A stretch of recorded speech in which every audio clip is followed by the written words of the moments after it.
Funny sayings. If you are sick, go see a doctor. Don't look for me. I'm not a veterinarian. Okay, come baby.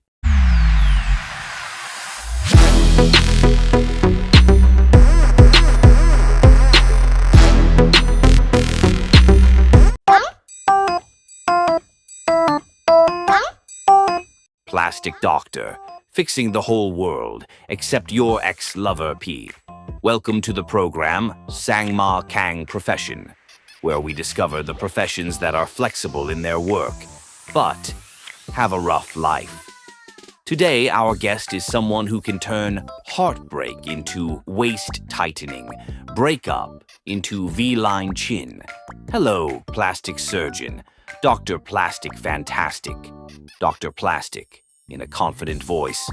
Hello, I am the only doctor that my clients call me Fairy Sister, and my mother calls me the guy who sells genuine knives. Part 1, Life with a Knife, Not in Battle. Missy, doctor, what motivated you to choose this plastic surgery path? Dr. Noah, actually, when I was young, I didn't like blood. But after seeing my friend go to Korea and her lover come back, I realized, plastic surgery is stronger than love. So I decided to study the profession to help people upgrade themselves, and I upgraded my savings book. I heard that cosmetic surgeons can fix almost everything on a person's face. Dr. Noah, that's right, except personality. People say beauty is deep skin, and I say, I can fix the skin, but deep skin has to be fixed by myself. Part 2. Difficult cases like the national math exam. Have you ever encountered a difficult case? Dr. Noah, the most difficult case is when a woman comes and says, Doctor, I want to be like Blackpink. I ask, who do you want to be like? She says, the whole group. Huh. I'm a doctor, not a photoshopped K-pop group. Ha ha ha. Have there been any customers who you give up on? Dr. Noah, of course. A woman came and said, I want to get a natural nose job, no one will know. I say, yes, then you leave it as is. Part 3. Behind the surgery profession. I heard that a cosmetic neurosurgeon must be extremely meticulous and have an artistic eye, right? Dr. Noah, that's right. I'm a doctor, an artist, and a psychologist. Because 90% of customers who enter the operating room say, I want to fix it, but it's still me. And I think in my head, hey, you're about to become someone else. Are there any customers who fixed it? Dr. Noah, yes. I call them addicted mirrors. In the morning, I look in the mirror. I'm beautiful. In the afternoon, I look again. It seems like my eyelids aren't deep enough. At night, before going to bed. Will the doctor do it for free tomorrow? I just wish there was a program called 12-Step Aesthetics. Part 4. Unforgettable Stories. Do you have any memorable memories? Dr. Noah. Once, a guy came to ask for jackfruit peeling lip filler injections, then confessed, I did it to retake the university entrance exam. I wanted the examiner not to recognize me. I said, bro, this is cosmetic surgery, not the FBI Witness Protection Program. Ha ha ha. This profession really meets all kinds of people. Dr. Noah. And the customer came and said, I want to fix my face so that my ex-lover won't recognize me. I finished, she wrote, because her new lover didn't even recognize her. Part 5. Beautiful. Not a plastic surgery story. Do you have any advice for those who want to go under the knife? Dr. Plastic. Yes. Third, surgery should only be used when your heart cannot see your perspective. Second, if you still think getting a nose job will make you more loved, then trust me, it won't. Because your true lover will love you even when the TikTok filter is off. What about your ex? Dr. Plastic, your ex needs to be fixed freely. The more different, the easier it is to live. End. Thank you, Dr. Plastic. Fantastic. Who has witnessed prove that. There are no ugly people, only people who don't have enough money to make an appointment.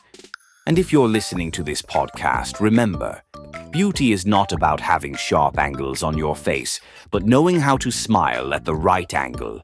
Dr. Plastic. And if your smile is not beautiful, see me after this podcast. Syringe kiss.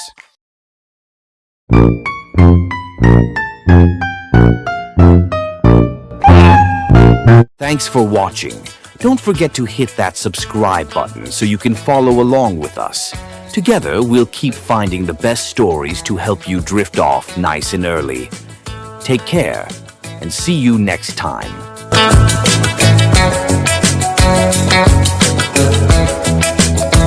Funny saying, study hard so you can become a doctor. How fake is that when you examine people's hearts?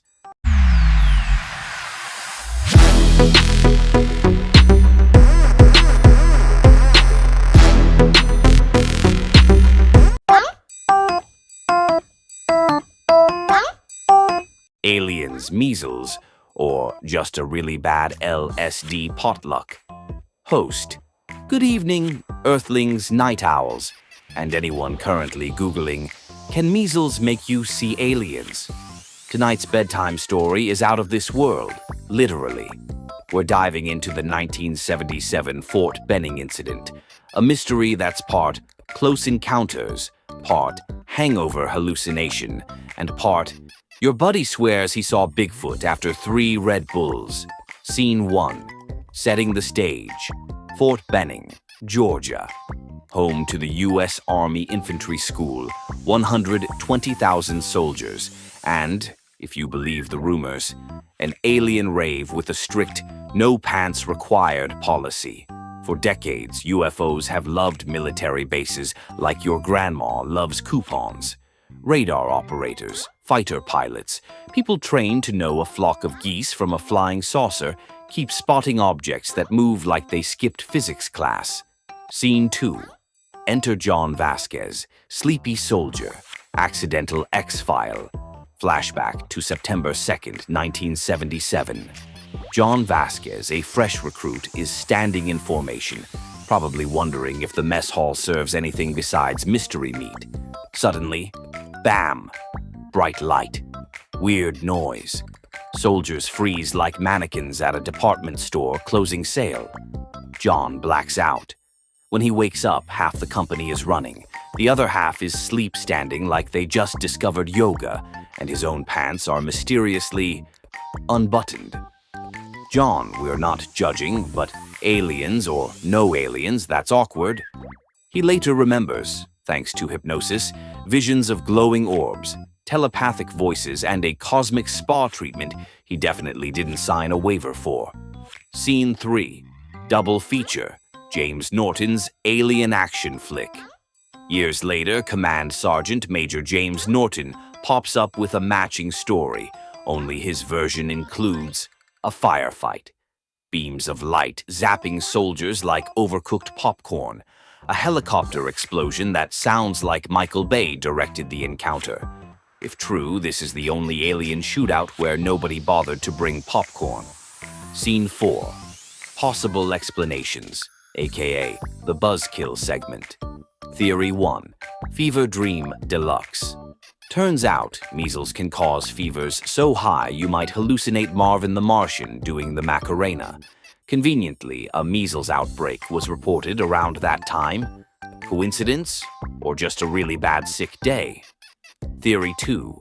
Government Science Fair. Gone wild. Remember MK Ultra. The CIA once tested LSD on people like it was kombucha. Maybe our soldiers were involuntary contestants in America's next top acid trip. Theory 3. Alien Happy Hour. Of course, some folks swear it was genuine extraterrestrials, orbs that bend space and time. Classic alien flex. Scene 5. The Aftermath. John spends years filing Freedom of Information requests, basically playing cosmic Where's Waldo with the Pentagon. Records? Missing. Official explanation. Shrug emoji. Norton claims he got threatening calls because nothing says we didn't shoot at aliens like a creepy late-night don't talk voicemail. Scene 6, mic drop ending. So what really happened that night? A mass measles fever dream, a hush-hush military LSD bake-off, or the galaxy's worst meet and greet? Whatever it was, the government's silence is louder than a UFO's warp engine. And if you ever find your pants mysteriously unbuttoned after a bright light, maybe don't blame Laundry Day. Host with mock serious tone. Sleep tight, listeners. And remember, if a glowing orb invites you to a light show, maybe bring a thermometer and a belt.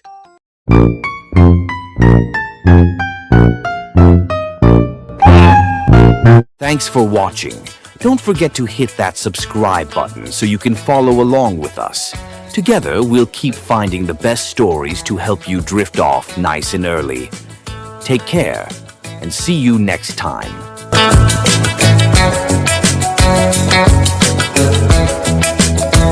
Anesthesiologist, the only person who can make you sleep 100 times better than Spotify without a playlist. Okay, come baby.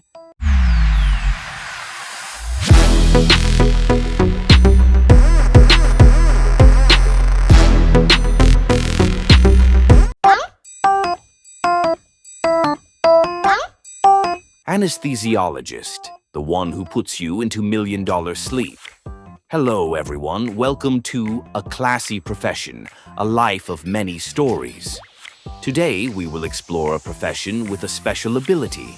With just a few milliliters of medicine, you can sleep deeper than when listening to your grandmother's lullaby. That's right. I'm talking about anesthesiologist, aka the one who controls your on-off button. Part 1. Heart-stopping introduction. Hey, think about it. You're about to enter the operating room. Your heart is pounding like EDM. Your palms are sweating like a tropical storm. And suddenly, a gentle voice rings out. Don't worry, take a deep breath. Go to sleep. Boom. End of movie. Next scene. You wake up, surgery over, but only vaguely remember a dream with a big lamp. That's the power of an anesthesiologist. A job that sounds smooth, but behind the scenes, it's not smooth at all. Part 2. A day of the sleep god. Guest. Anesthesiologist. Humorous voice. People often think we just inject drugs to put patients to sleep. Oh, if it's that easy. Who does it all? We have to calculate all sorts of things. Weight, heart condition, blood pressure, underlying diseases. Just a 0.1 milliliter error and sleep well turns into sleep. Never wake up. Terrible pressure. So if you want to sleep forever, then don't make the anesthesiologist angry, right? Laughs. Guest. Hey, don't spread rumors. We're nice. But it's true that every time I'm anesthetized, I feel like a hospital bartender mixing special cocktail. A little anesthetic, a little pain reliever, add a few grains of salt. Oh, I mean, a few milliliters of oxygen. The only difference is that the customer doesn't remember taking it. Part 3. Laugh out loud situations. Do you have any funny memories? Guest. Oh, there are so many. There was a patient who sang karaoke before going to bed, from Trine music to rap. I just plugged in the line and wanted to give him 10 charm points. Or there was a guy who woke up and the first thing he asked was, Doctor, has my wife signed the papers to sell my kidney? I coaxed him and almost fell over laughing. Part 4. Sleeping awake. It sounds like this profession requires extreme alertness, but watching patients sleep all day, do doctors get sleepy? Guest. Actually, yes. Imagine, the operating room is cool, the machine sounds steady, the patient sleeps like an angel. My eyes are half closed, but just a blink of an eye can miss the machine signal. So, coffee and us, an eternal love. Part 5.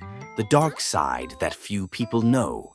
It seems both fun and extremely dangerous. Guest, yes, people remember the surgeon holding the knife, but the anesthetist is the one who holds the key to life and death. We always have to prepare for the worst-case scenario.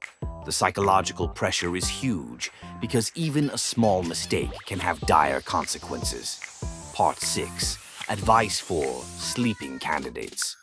If there are young people who want to follow this profession, guest, prepare yourself to study a lot, work a lot at night, and drink a lot of coffee. But in return, you will hear countless sayings of waking up without remembering anything, and the feeling of satisfaction when helping patients get through surgery safely. The ending is as smooth as anesthesia. That shows anesthesiologists are silent heroes. No knives, no spotlights, but holding the life switch. And dear listeners, next time you meet an anesthesiologist, remember to say one sentence. Thank you for giving me the best sleep of my life. Thank you for sharing, and thank you for listening to a classy profession, a life of many stories. Don't forget to follow so you don't miss out on other sounds smooth but works hard professions.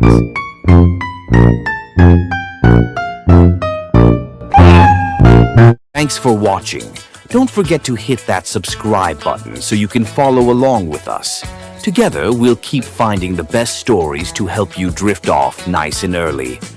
Take care, and see you next time.